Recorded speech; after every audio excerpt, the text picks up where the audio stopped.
உழவர் உலகம் வேட்டியில் உதயம். உதயம் வேட்டிகள் ஷர்ட்டுகள். மக்களவைத் தேர்தல் பிரச்சாரத்திற்காக வரும் 9ஆம் தேதியன்று தமிழ்நாடு வருகிறார் பிரதமர் மோடி. சென்னை பாண்டி பஜாரில் ரோட் ஷோ நடத்த இருப்பதாக பாஜக தகவல். வரும் 4, 5, 6 ஆகிய தேதிகளில் தமிழ்நாட்டில் பிரச்சாரம் மேற்கொள்கிறார் உள்துறை அமைச்சர் அமித்ஷா. ராமநாதபுரம், தேனி, கன்னியாகுமரியில் நடைபெறும் பாஜக வேட்பாளர்களை ஆதரித்து பேசுவார் என தகவல். கச்சத்தீவு விவகாரத்தில் இரு நாட்டு அரசுகளும் பேசி தீர்வு எட்டப்படும் என அண்ணாமலை தகவல். மீனவர்கள் பாதிப்பை தடுக்க அனைத்து விதங்களிலும் உதவி செய்ய மத்திய அரசு தயாராக இருப்பதாகவும் பேட்டி. கச்சத்தீவு இலங்கைக்கு கொடுத்த பொழுது கூட ஆர்டிகல் 6 என்ன சொல்லுச்சுன்னா, இந்திய மீனவர்கள் கச்சத்தீவை பயன்படுத்தலாம்னு இருந்துச்சு. அப்படி பாத்தீங்கன்னா டெக்னிக்கலா இந்திய எல்லை கச்சத்தீவு வரைக்கும் இருந்துச்சு. இந்தியாவுடைய வேறு காலகட்டத்தில் இதே காங்கிரஸ் காலகட்டத்தில் நிறைய பவுண்டரி சொல்யூஷனுக்கு தீர்வு கொடுத்த பொழுது நாம ஒண்ணு கொடுப்போம், அவங்க ஒண்ணு கொடுப்பாங்க. ஆனா கச்சத்தீவை பொறுத்தவரை நாம மட்டும்தான் கொடுத்திருக்கோம், நமக்கு ரெசிப்ரோக்கல் எதுவுமே இல்ல. ஆனா இன்னைக்கு நீங்க பாத்திருப்பீங்க, ஜெய்சங்கர் அவர்களே உள்ள வந்திருக்காங்க, பேச ஆரம்பிச்சிருக்காங்க. எல்லா விதமான தீர்வுகளுக்கும் முயற்சி எடுக்கின்றோம் என்கின்ற வார்த்தையை சொன்ன பிறகு தீர்வு நிச்சயமாக கிடைக்கும் என்று நம்புகின்றோம். 2 அரசுகள் பேசி முடிவெடுக்க வேண்டிய தருணம். இன்னைக்கு நம்முடைய வெளியுறவுத்துறை அமைச்சர் ஜெய்சங்கர் அவர்கள் சொல்லியிருக்கிறார்கள், இந்த பிரச்சனைக்கான எல்லா தீர்வையும் எல்லா கோணத்திலும் அணுகப் போகின்றோம். கச்சத்தீவு விவகாரத்தை சட்டப்படி அணுகும் தன் மீது பாய்ச்சல் காட்டும் தலைவர்கள் இத்தனை நாட்களாக மௌனமாக இருந்தது ஏன் என அண்ணாமலை கேள்வி. கச்சத்தீவு தொடர்பான ஆவணங்கள் பொய் என கூறும் தலைவர்களுடன் நேருக்கு நேர் விவாதிக்க தயார் என்றும் பேட்டி. இத்தனை காலமா அவங்களை என்ன பண்ணாங்க, நாங்க வெளியே கொண்டு வந்திருக்கோம்ல. 50 வருஷத்துக்கு பிறகு முதலா மக்களுக்கு தெரியுது, மீட்டிங் என்ன நடந்துச்சு, அதெல்லாம் அவங்க செஞ்சிருக்கலாம். இத்தனால ஏன் செய்யல? அந்த ஆட்டி அவங்க போடல. அதே கேள்வி நான் கேட்கிறேன். அரசியல் கட்சிகள் பேசுறாங்கல்ல, ஒரு தனி மனிதனாக ஒரு இந்திய குடிமகனுக்கு இருக்கக்கூடிய அதிகாரத்தை அவங்க ஏன் பயன்படுத்தல? அது எக்ஸாக்டா கேட்கணும். ஆர்டிஐல என்ன இன்ஃபர்மேஷன் நீங்க கேட்கணும். அதை இத்தனை காலமாக செய்ய தவறியவர்கள் நாங்கள் ஒரு காரியத்தை செய்கின்றோம் என்று தெரிந்த பிறகு என் மீது பாய்வது என்ன நியாயம்? I am just a messenger. என்ன நடக்குதுன்னு உங்க முன்னாடி கொண்டு வந்து வைக்கிறேன். என் மீது பாய்ச்சல் காட்டுவதில் என்ன நியாயம் இருக்குன்னு தான் நான் கேட்கிறேன்.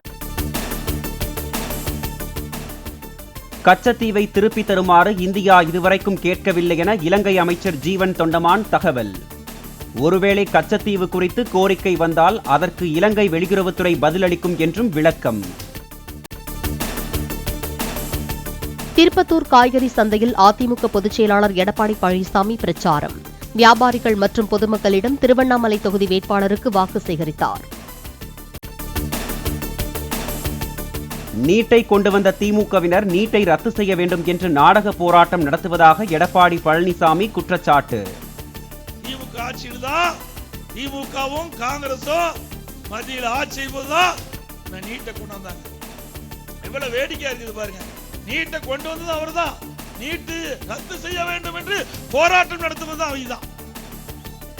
நீட் தேர்வை ரத்து செய்வதற்கு ரகசியம் உள்ளதாக கூறிய உதயநிதி அந்த ரகசியத்தை புதைத்து வைத்துள்ளாரா எனவும் காட்பாடியில் நடந்த பிரச்சார கூட்டத்தில் கேள்வி.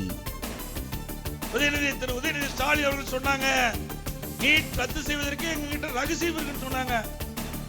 என்ன ரகசியத்தை புதைச்சு வச்சிருப்பாரு, இன்னும் வெளியே எடுக்கல. என்னப்பா ரகசியம் சொல்லு, மக்கள் எதிர்பார்க்கிறாங்க.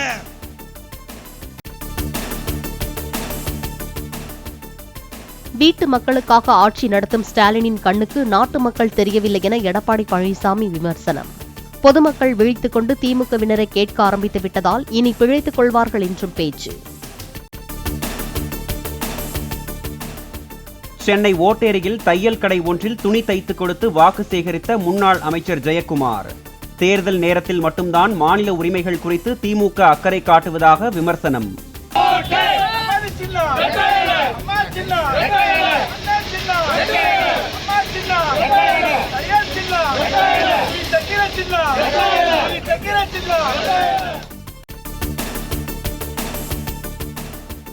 ஏரிகள் நிறைந்த காஞ்சிபுரம் மாவட்டத்தில் திமுக ஆட்சியில் ஏரிகளையே காணவில்லை என அன்புமணி ராமதாஸ் பேச்சு.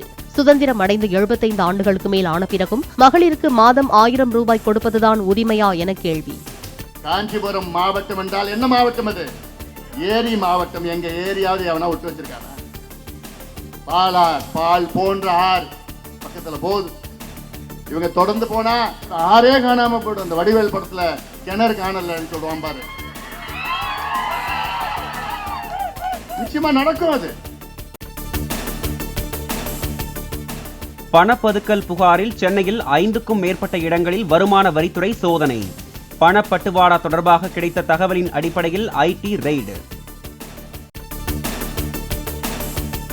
ஜாஃபர் சாதிக் தொடர்புடைய போதைப்பொருள் கடத்தல் வழக்கில் இயக்குநர் அமீர் ஆஜர். டெல்லி அலுவலகத்தில் ஆஜரானவரிடம் போதைப்பொருள் கடத்தல் தடுப்பு பிரிவினர் விசாரணை.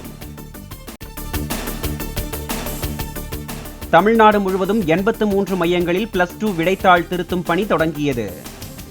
பொதுத் தேர்வு முடிவுகளை அடுத்த மாதம் 6ஆம் தேதி வெளியிட பள்ளிக் கல்வித்துறை தீவிரம். அமைச்சர் அனிதா ராதாகிருஷ்ணன் காரை வழிமறித்து மகளிர் உரிமைத் தொகை குறித்து கேள்வி எழுப்பிய பெண்கள். முறையாக பதிலளிக்காமல் அமைச்சர் புறப்பட்டு சென்றதால் தேர்தலை புறக்கணிக்க இருப்பதாக ஆவேசம்.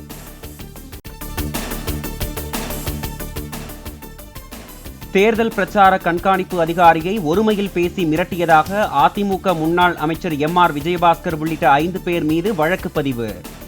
பிரச்சாரத்துக்கு அதிக அளவில் கார்கள் அணிவகுத்து செல்வது குறித்து அதிகாரி கேள்வி எழுப்பியதாக தகவல்.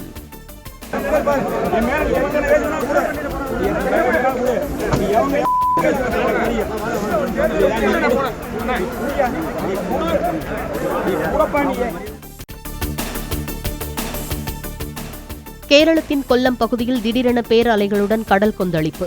கடல் நீர் புகுந்ததால் கரையோர வீடுகள் இடிந்து சேதம்.